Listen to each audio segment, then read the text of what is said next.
Hello, this is Bindu. In this video, let's learn about the Amla juice. Have this drink to keep your blood sugar under control. Life of diabetics is not easy. They need to be extra cautious about the choices they make in their lives. If you are also suffering from diabetes with a chronic condition, you need to be aware of certain do's and don'ts. A disciplined life in terms of eating food is something you need to be extremely concerned about.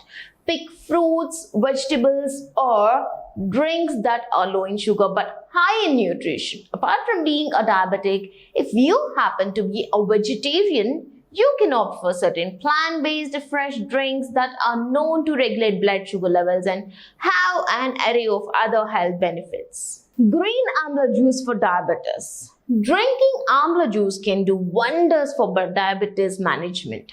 There are plenty of natural and nutrient-dense foods that could help you manage diabetes efficiently, and amla is definitely the one of them.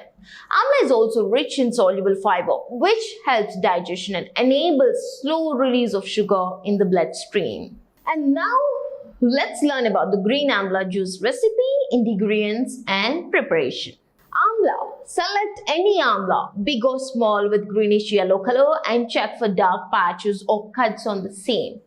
Ginger. As the amla is tart and the taste is not pleasant, add in a little ginger, water and black salt. Add water as required and season it with a little black salt. Lemon juice. You can also add in a little freshly squeezed lemon juice if you don't like the tart flavor of amla. Now mix it up and drink.